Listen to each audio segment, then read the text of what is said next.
Yeah, but your notes are crazy. It's fine. Well, it's fine. I don't know what notes. What, are we going to class? A little bit.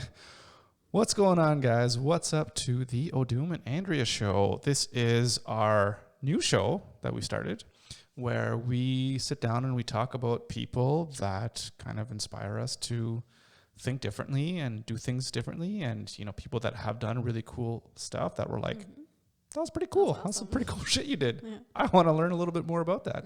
And that's really what the show's all about. Anything you want to say to that, add to that? No, it's a pretty good intro. No, it's a pretty good intro. Yeah, and today, so this is our first episode, as I think I just said, and we're going to be, I'm going to steal this. Do you know what page you're on? No. You're on page 11. We're going to be talking about Silken Laumann, and she is a Canadian athlete, a great Canadian athlete, I dare say, and she was a rower. Still is, I guess. I don't know. So, yeah. I don't know if that ever leaves you. And we're talking kind of about this book that she wrote, which is called Unsinkable, My Untold Story. And so we're going to talk about her because she's really cool. Because I remember being younger and when I was really into the Olympics, not so much anymore, but when I was really cool and watching it and into the athletes doing amazing stuff, there was her story and just the stuff and the feats that she did, which was pretty incredible. And some other stuff that happened, which was kind of a little bit more on the sadder side of what happened to her when you get into the whole governing bodies of sports and all that kind of stuff or whatever with, the drugs and what have you. Yeah. Anyways, I'm sure we'll talk about that. Yeah. So I remember her being really young, and now looking back when you're older, it's like, oh, this is a really cool person. So let's take a look at their life and take a look at their story. Yeah. And one thing I guess I will mention of kind of why we're starting this whole podcast, I guess, and why we want to talk about these people is that we're really into learning about people that do really cool stuff, and we want to see what they have done and how we can translate some of their successes and ideologies and how they think and approach life into our own life and to our own journey for us to do the things that we want to do that are a little bit more different and outside the box. Yeah. Excuse me, for example, if you've been following us, you know that a few years back, we decided to sell everything that we owned and travel through Canada and the United States in an RV and in a trailer. Didn't quite work out for us, but, to say the least. Crashed and burned a little bit. Yeah, but it was okay. It was a good experience. But, absolutely. It's that idea of, well, just because you fail once doesn't mean you don't get back up on the horse and try again. Exactly. And looking at what other people have done and what they do is kind of a good way to... Just seeing how they overcome and how they get through struggle and find victory on the other side of that. So exactly. Excuse me. Maybe one day we'll tell our own story, our own comeback story. Right. We're not racing in the Olympics or anything like that, but everyone has their own. Everyone has their own personal struggles and hardships, and if you know us, we're always a big proponent of.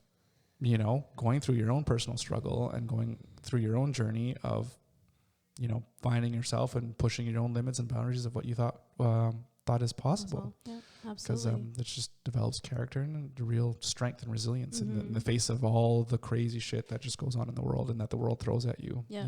And her story is a huge example of overcoming something very, very significant. Right. And So that's a really good segue. So why don't you give an overview? One thing I'll say is a lot of these books, Andrea she has the reading bug or whatever. So she reads a lot of these books and then she kind of talks to me about them and like I kind of get them through osmosis kind of thing. Yeah. So she's probably the one who's going to be doing the most of the debriefs in terms of what the books are, because I sadly don't have time to read all of the books.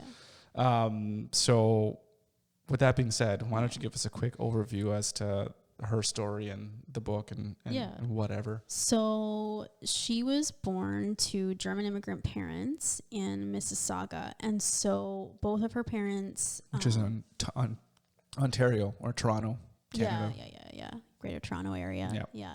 And so both of her parents kind of experienced like stuff from World War II in Germany. So their outlook and their child raising was really different, and that fits in later on with her story.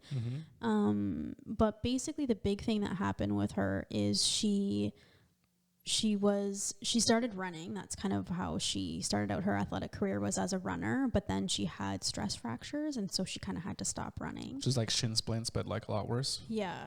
And so her older sister was rowing at that time, so she decided she was going to try it as well, and so found out she's pretty good at it. So eventually her and her sister rowed double. It's called sculls. It's just it's not like, you're not even really sitting like in the boat. You're kind of sitting like on top of it almost. Like, all right, like a specialty type of boat. Yeah, like it looks so. Is there a picture in here in the? Well, yeah, there's pictures of her in there. Yeah, just, well, the actual boat you're talking about. But anyways, continue. So, and then you're rowing, right, with like two hands, obviously. So you can have single, double, quad, and I think 8. I don't know if there's a women's 8, but there for sure is a men's 8. And you row. It's 2,000 meters for the women. Is the 2,000 meters. Yeah. So her and her sister ended up winning. What did they do? They won bronze in the double sculls in LA in 1984, and then the LA. What type of games? Olympics. Okay. Yeah. So then she was gonna go and do just single sculls by herself. Like, she continued on. Her sister ended up retiring, but she wanted to continue on, so she went to do singles. And so she was in Germany. It was like for a World Cup championship, so it wasn't the Olympics. So this was in May. The Olympics was, I think, in August of that year. She's just kind of in the warm-up lane, just kind of warming up. And apparently it was like really disorganized. And so what happened was a double rowers from Germany, they ended up crashing into her. Right. And basically her leg was like completely, she could see down to the bone. She thought she was going to lose her leg. Right. And so I think the one thing to note is that if people don't know rowing, like, you're going fast. Like, I don't know exactly how fast these guys are going when they do row. So it's not like your buddies are going into a canoe trip and you bang into another canoe and it's just like whatever. So they're going in at a pretty high speed, I'd imagine, to collide with her, to be able to significantly, damage her leg like that. Yeah. And so, like, from the book, it says her right leg is torn open, the bone exposed, and the flesh folded down so that the bone exposed, so that it dangled below my ankle like a piece of meat. All right. Well, technically, it is a piece of meat, I guess. Yeah. So eventually, I wonder if that's like how painful that is, or if you're just in shock. She was in shock. Yeah, she was in shock. So eventually, she has like she has surgery in Germany. Then she's there in the hospital there for about 10 days, and she gets flown to Victoria in BC, because that's where she was living and training. Right. She has a bunch more surgeries, and then eventually heals herself back. But this must be like, what is it? You're saying she had a bunch more surgeries. Do you know how many? So she altogether was 5. Oh, 5 in the span of how long? Do you know? Do you remember? She was in the hospital for 21 days. I'm pretty sure that's what it was. And those 5 surgeries, like, within 21 days? Yeah. That's crazy. Yeah. So, and her ankle, it was her ankle that was a huge issue as well. Like, and this is all like reconstructive, whatever surgery. Yeah, to put and they had like shit back they together. had like weird like pins in it as well, like right. And it was like in one of those ones where like you have it elevated in that permanent elevated position. Yeah, I saw Unbreakable. That's kind of how it goes, isn't it? Sure. So, but she's so determined to get back, because this is what she's been training for these Olympics for forever, right? Just so because like the accident happens in May and the Olympics are coming up in August. Yeah, so she eventually gets back, and she gets bronze. So it's this huge, amazing comeback story of being so devastatingly injured and then to come back like literally weeks later and win bronze. Like, that's huge. Well, May to August, so it's a little more than a weeks. No, I said, like 6 weeks, right? 6-7 weeks, something like that. May, June, July, August. Well, 2 to 3 months, I would say. But yeah, it still is weeks. I guess it's 4 to, or like 8 to 12 weeks. It's still huge, which is insane for having your bones open or what have you. So then she must have been lucky, though, I guess, that like, did her bones break? Or was it just like so like her ankle was broken? Yeah. And so if you're rowing, like I've never done rowing in like an actual, is it like a rowboat? I don't think they're called rowboats. No. But I've done rowing, like, you know, in the gym or what have you. And even just that alone, it puts a lot of strain on your ankles because you immobilize your feet and you're always pushing and you push with your feet. Almost like kind of a squattish type position. It's a lot of pressure. They had to like modify her boat for her as she was recovering. Right. So she can still train. Yeah. Was she training on the water then, or do you train also like? She did both. Yeah. Because I imagine she was in her she was in her hospital bed, and she had like you know, that big for the top part, like a lat machine, but different. Well, she just had something that she jerry rigged up and just do it again. Yeah, this is like the motion. Yeah, that's exactly right.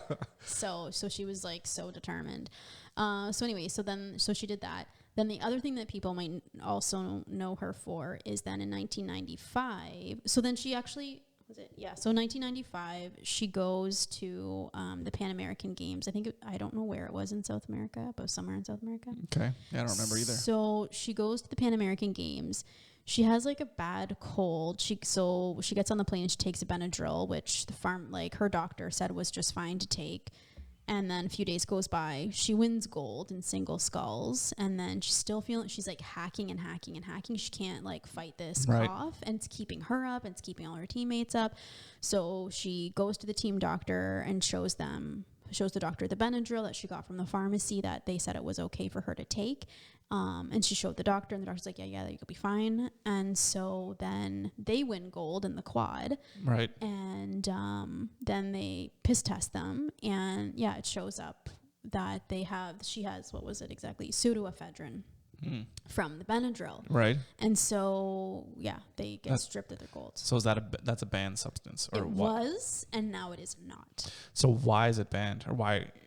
I don't know. So why was it banned, and why did the doctors not know about it? So I think honestly, it sounded how she was talking like the doctor was just busy and just maybe didn't pay close enough attention as to what was in it, which I mean. Whose doctor was it? It was a team doctor, like Team Canada's doctor. So, yeah. What was he so busy with? I mean, this is prepping he's for like all some kinds of other games. athletes he's dealing with, I guess. I don't know. But that's kind of what it sounded like to me. Right. That's the impression I got.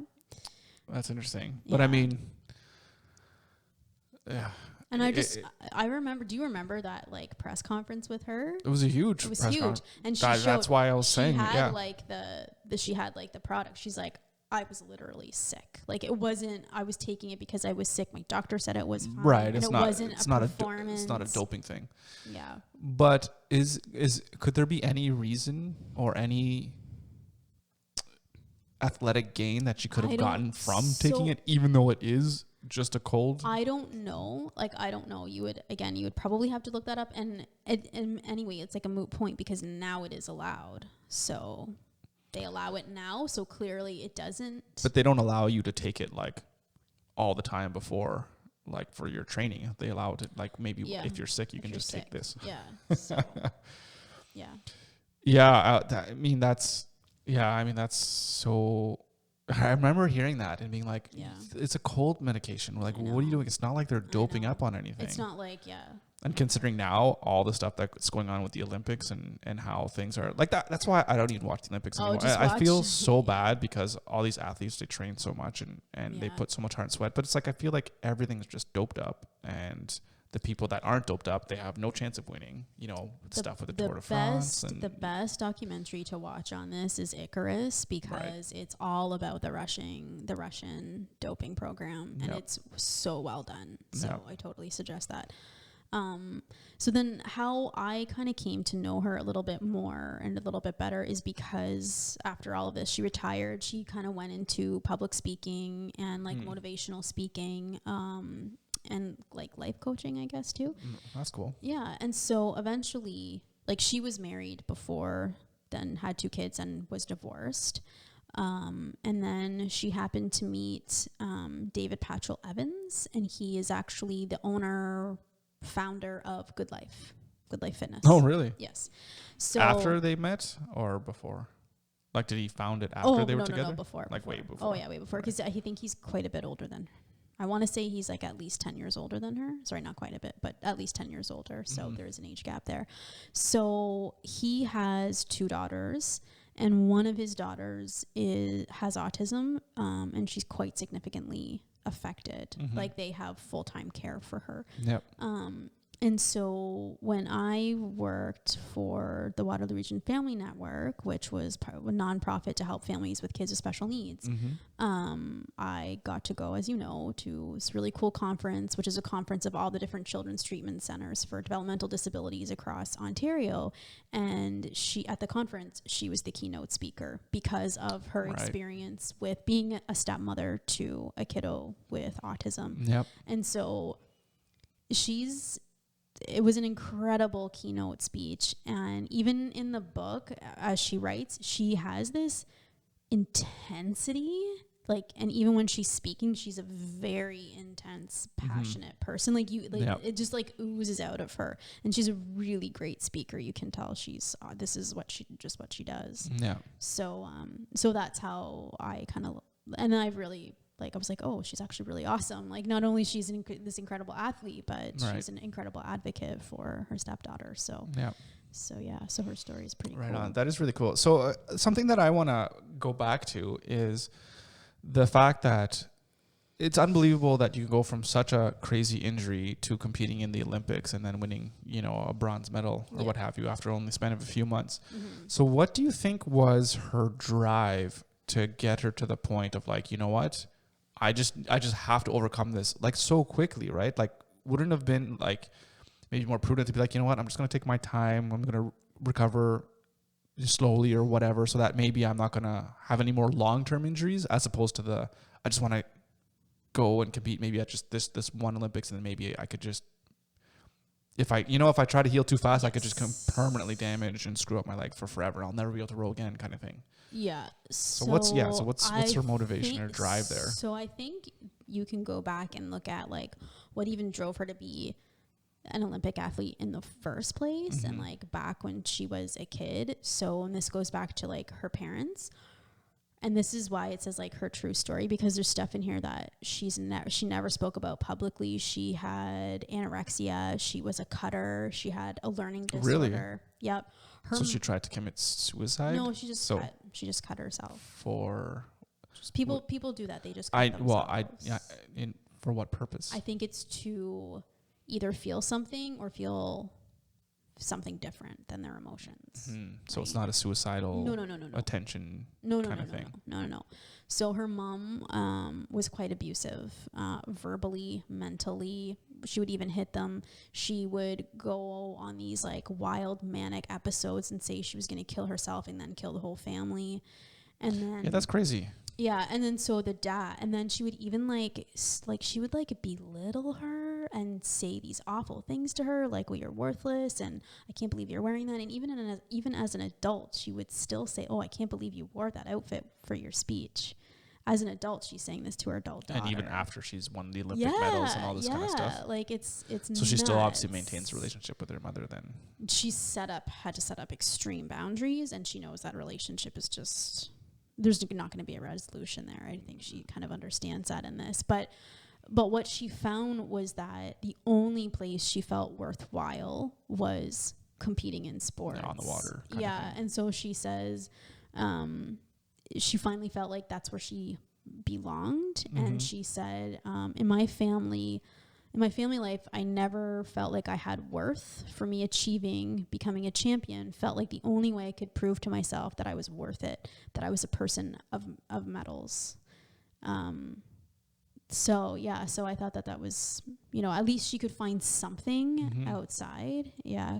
And her dad wasn't she talks a lot of good things about her dad, but I think her dad just never saw that there was a problem there and always rationalized things and made an excuse for the mother. So I think if someone doesn't justify your feelings and just is oh yeah, we're normal just like any other family, that's just as harmful, because you have to let someone feel how they feel.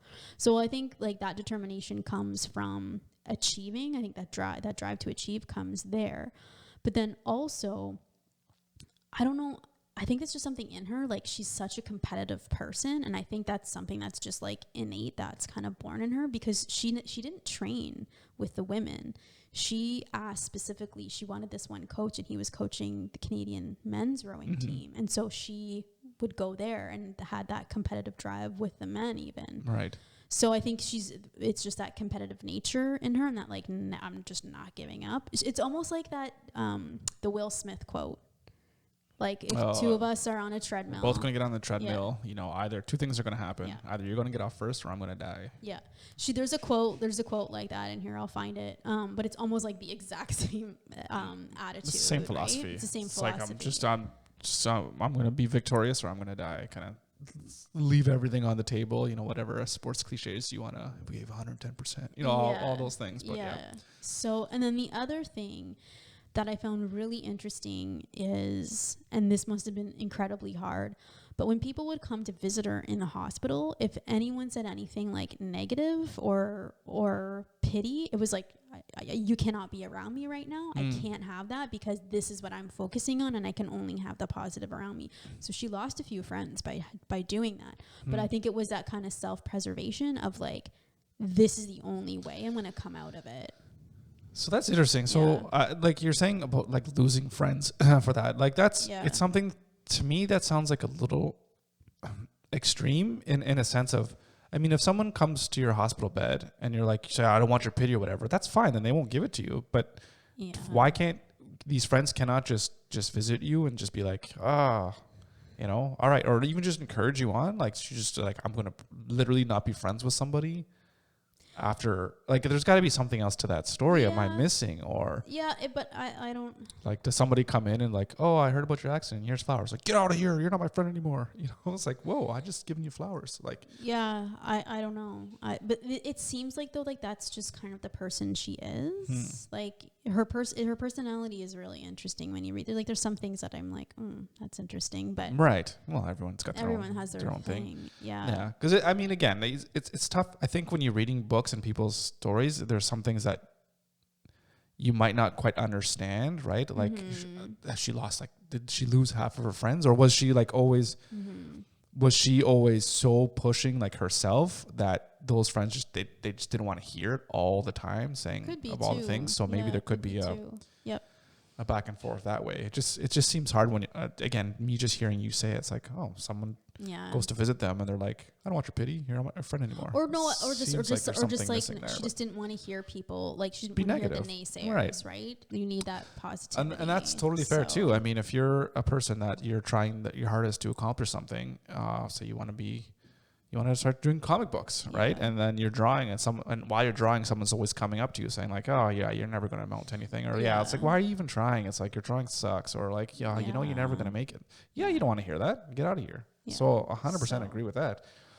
It just seems weird that if someone you know and you respect and you really like and you want them in your life, and they tell you that and you just like, stop it because I don't want to hear any of that stuff, but then they keep going to the point where you have to kick them out of your life. It seems a little bit excessive, but but who knows, right? With the thing you said, the stuff with their parents or whatever, right? Some people are just, you know, not on her, but on other people, they're just like, they're set in their ways of being like, I'm going to be, you know, a negative person. I'm going to constantly tell you what's what because I know what's good for you. Yeah. Or, and just knowing like you need to, especially when you're in a situation like that, like, you know, you need to surround yourself with people that believe in you, believe that you can achieve like literally the impossible. You need those people around you, and anything else you just have to ignore as noise. No, for sure.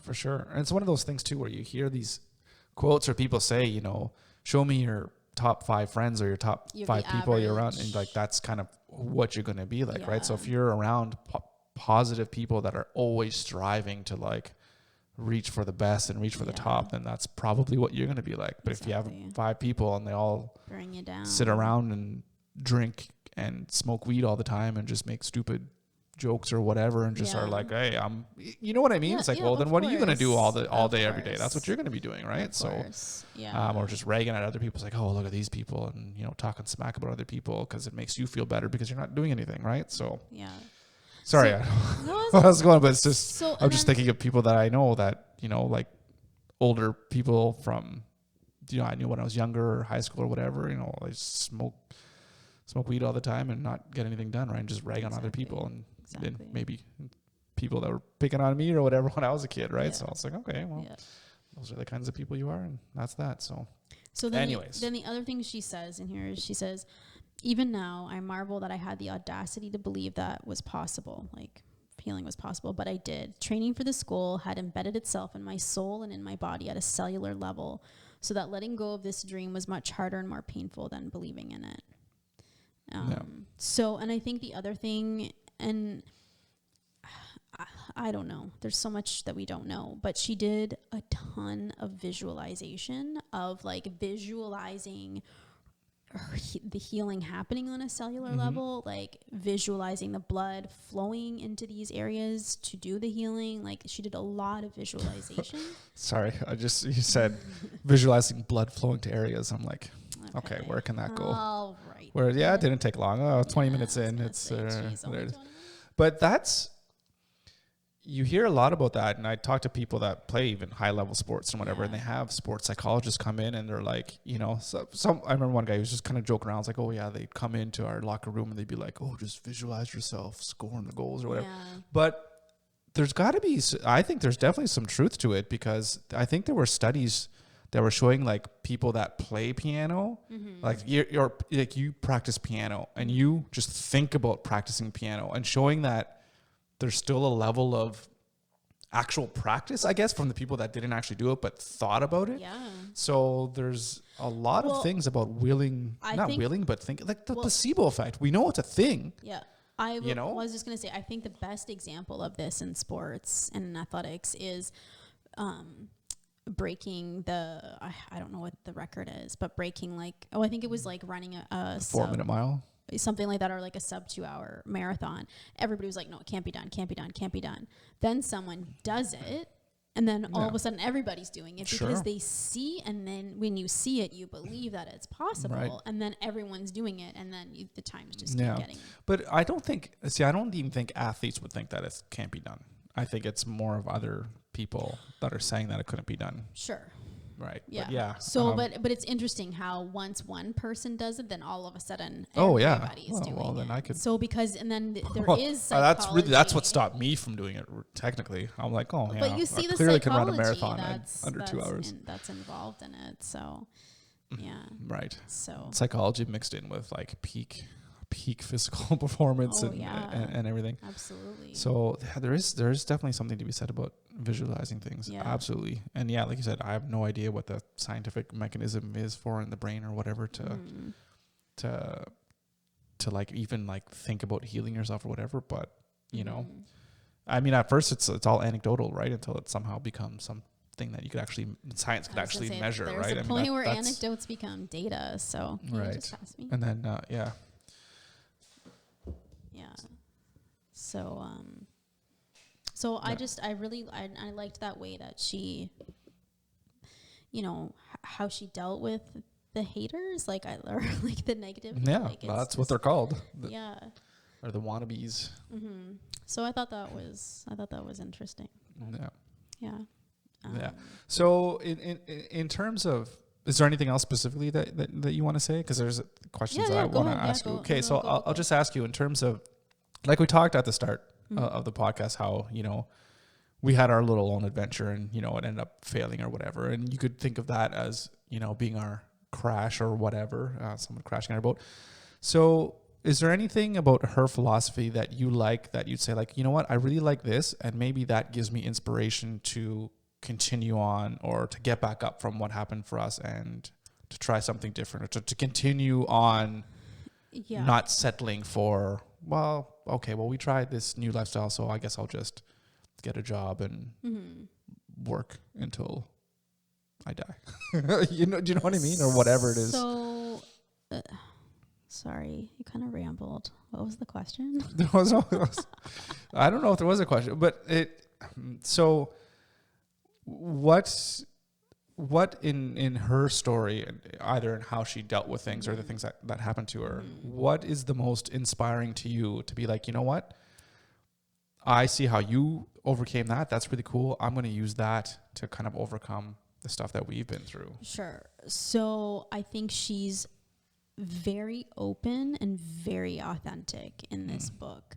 And that's one thing she even talks about in the introduction about being authentic. And that's why she wrote this book, because she felt there was so much she wasn't sharing. And when she was doing her motivational speeches, she felt she was holding something back and wasn't able to really tell people how she did what she did. And so part of being open and authentic is being very self-aware and taking a really hard look in the mirror at what you've done right and what you've done wrong. Right. And so that's a big thing in here. She talks a lot about that, because when the whole like drug scandal happened, she didn't talk to the media right away. And so that made her look like the optics of that weren't really great. And she admits that that wasn't a great strategy to use, but that's what everyone was telling her, right? Like all her publicists or whatever were kind of telling her, you shouldn't talk to the media.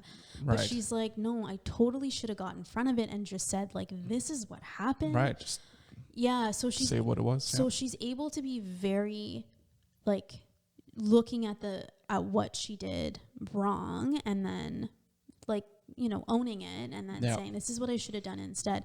The same thing is like, she's very open about, you know, having mental health issues. Like she continues to go to a therapist, and she takes depression meds because she suffers from depression. She's really, really open about it, which I think is great. And she knows, she's like, you have to take care of your body, you have to train your body, but you also have to train your mind. Yeah, 100%. So I didn't know that she was under depression or taking depression medication. Yeah. How long has she been doing that for? Oh, like, I don't know. It was like, I think it was like after her divorce. So like that was in like the 90s, I want to say. Late 90s, early thousands. So it's like a while. So she got divorced after she retired as a professional athlete? Yeah. So, so I just think really being very like introspective and really able to take a really good hard look. And then I think being, you know, willing enough to kind of share your story so that others can learn from what happened. It's a really hard thing to do, to be able to go dig deep and look at yourself and be like, oh my God, look at all the places where I fucked up, or look at how I thought of this situation. I was just completely wrong. It's hard to do. It's the hardest thing. And something that as a takeaway, we can certainly take that heart and try to make sure that we do better, and make sure that, I mean, I think we do a pretty good job, but I think we can, like anything, you can always do better. Always look back at, you know, what exactly happened and figure out what went wrong to at the end of the day, it just should just make you stronger, make you better. Yeah. And like she talks a lot, like kind of in like the last couple chapters, it's just like a big kind of potpourri kind of collection of a bunch of like kind of like basic like life lessons that we all already kind of know, right? You read like a motivational book, it's going to have basically all the same shit in it. And so like one of like the quotes is hard work and focus lead to success in concrete and definable ways. Nothing is more powerful than action, any consistent movement in the right direction, even if the steps seem modest. And so that, again, was something she learned from her recovery. She wasn't like, her times like weren't what they were, and she would get frustrated. Well, I'm not at my timing yet. I'm not at my timing. But she was like, I can't focus on that big gigantic goal. No. Like, of course that's going to be the goal, but that's not reasonable right now, because I have to just even focus at like being able to walk again. Right. So it was just like looking at those small steps, small wins that get you closer and closer and closer. It's like we've talked about this before, just every day, just trying to do a little bit better than the day before. Exactly. And so that was, again, it's like affirming, right? When you know that that's the right direction, but to hear it from someone who actually used it and implemented it in such a crazy situation, as her leg. Well, with such a time sensitive thing too, right? It's like, well, I need to get this healed so that I can compete in the Olympics. And as an athlete like that, I mean, Olympics happen once every 4 years, right? So so I found that really and just being so open about, you know, her mental health struggles. Like, I think that's a hard thing to talk about, right? Especially an eating disorder and then a cutting thing, like that's huge to come out and talk about it. Right. So. Yeah, for sure. To be vulnerable, I guess, to put yourself out there so people know. But the more people talk about certain things, and the more, I don't know, the easier it is maybe to get help and to not feel ashamed of. Well, yeah, you're taking the stigma out of it. You're taking the isolation out of it. Like, people know they're not alone if this is what they're experiencing, you know? So, yeah. Cool. That's really cool. So once again, this is the book here. It's called Unsinkable, My Untold Story by Silken Laumann.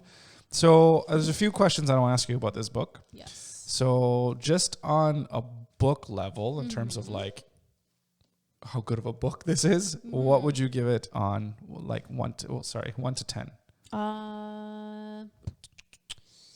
I could give it like 8.5. 8.5? Yeah, 8.5. That's pretty solid. Yeah. That's pretty solid. It was good. Now, in terms of being a book that I can't even remember what else I was going to ask you about this, but like in terms of being a book that offers like inspiration and motivation to, achieving, what you thought wasn't possible or whatever. Like how good would you rate this book at? Yeah, like I'd rate it at 9. So it's pretty high up there. Pretty high up there. Yeah. And I mean, I don't know how well this would ask, but is what she did and what she called, is that something that you would want to do? I mean, it's tough. I mean, you don't want to become a professional rower, but would you see yourself in a position where like you broke your leg or whatever because you're running and be like, that's it, I have to heal within like 1 month so I can run the Toronto Marathon or whatever? Yeah.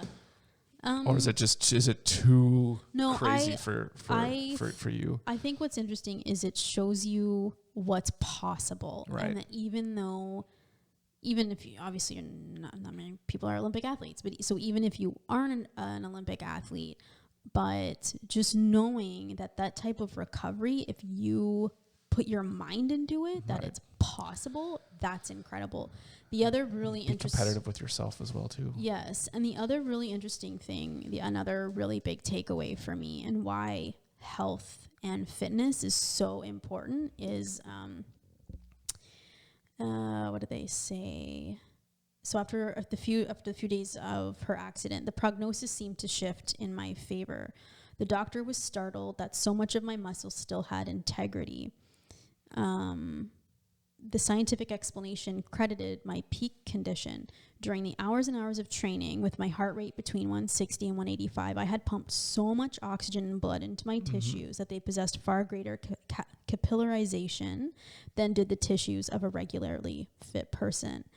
Therefore, although the accident had severed my calf muscle's main arterial blood supply, I had developed additional capillaries running up from the bottom of the cup muscle.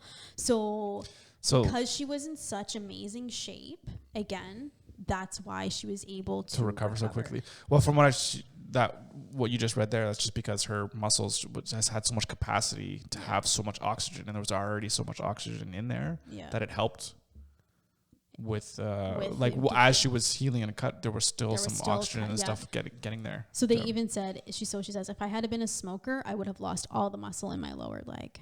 Oh yeah. Or just being even a regular person, that's unhealthy. So again, it reaffirms to me that you being in shape, there's literally no downside. Let's be real.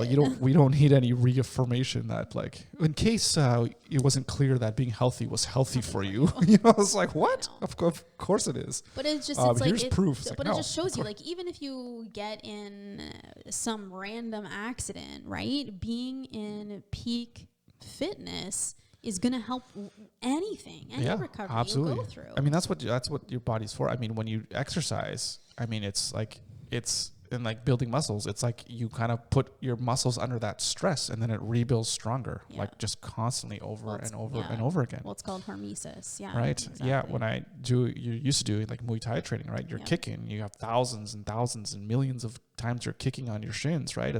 You don't get strong from like kicking a brick wall. You get strong because you're just constantly.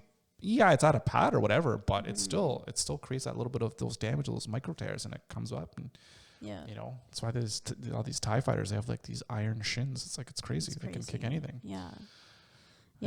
So definitely, her story is really inspiring, and definitely, like showing what is possible. Yeah. Like it's really.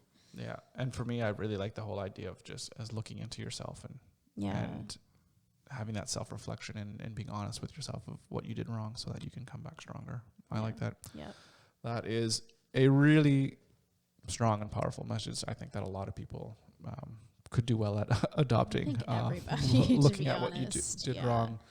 And not just athletes, maybe other people. Indeed. Other people in prominent positions of power. Sound like politicians, perhaps. Perhaps. I mean, just take a think about what you're doing. Anyways, with that being said, I think that is it for this episode. I think so. Yeah. Thank you, Andrea, for participating. Thank you, Odum, for participating. You're welcome. Do I get a participation trophy? No, we don't do that here. You get all the awards. Yes. No, oh God, don't get me started on that. That's it. All right, you know what really grinds my gears? Oh, that's not participation ribbons. Okay, here you go for not putting any effort. Bing. No. Anyways, so it was a great book. Would recommend to read for sure. It's an older one. Like it's an older one for sure, but her story is incredible.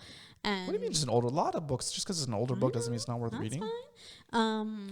And so this book is written before 2000, so it's trash. Yeah. So I didn't really find like any podcast with her, but she does like a lot of news appearances. She is a motivational speaker.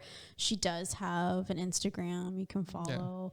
And she right now she has like a kind of like a nonprofit, I guess, called Unsinkable Stories. And so I guess well, maybe you can put some links to that in the show notes. For sure.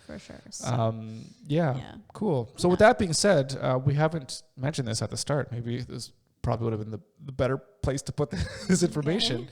But we started our new website. Yes. odumandandrea.com. I believe it's what it is. Or is it andreaandodum.com? I should probably know that. You should really know that. But it's one of those two. We'll put it up on the screen or whatever. But it's kind of our new home for where we're going to be putting in all of our content. And basically what it is, it's going to be us having this show where we talk about, people and things that inspire us.